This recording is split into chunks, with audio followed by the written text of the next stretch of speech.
Poland's national security paper, which was published in 2014. They call it National Security Something Strategy.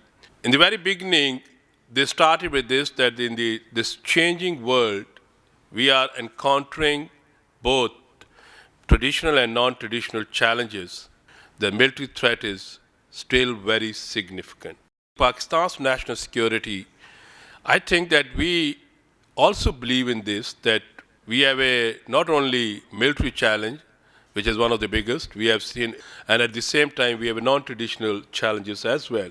So it means that at least at the philosophical level or at the hypothetical level, we have some kind of a convergence of thinking that how we are looking the things together.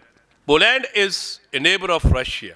Now, interestingly, what we have to see that Poland has been trying to maintain a balance, being a NATO member, being a European, at the same time with the Russians and the Americans. So two big powers, or what we say in our neighborhood, there is a great game.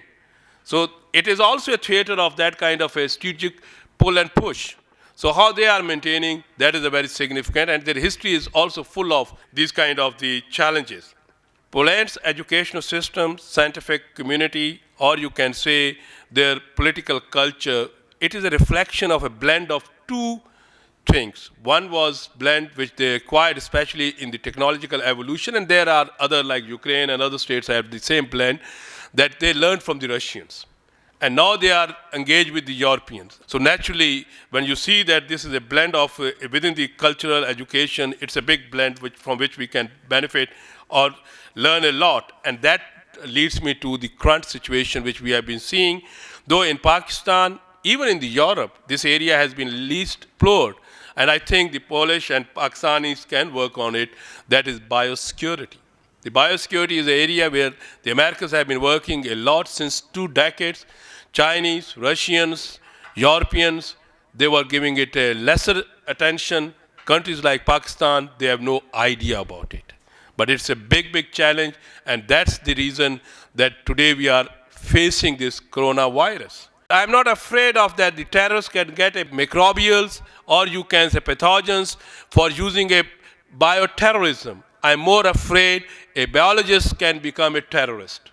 Like Bruce Even, who was an employee of the American, you can say, Army laboratory, who was identified behind the anthrax bags in 2001, September. They were the victim of two extremist forces, two radicalized, you can say, forces, Nazis, and you say the communists on the other side. How they evolved or they managed it, and still they are a vibrant nation. We are today facing extremist forces in our neighborhood like Hindutva. In the last 5 years, we have been experiencing India as evolving as non-secular, non-constitutional Hindutva, as our Prime Minister, as we are saying, that are the trends which are identical of these kind of the radicalized extremist forces.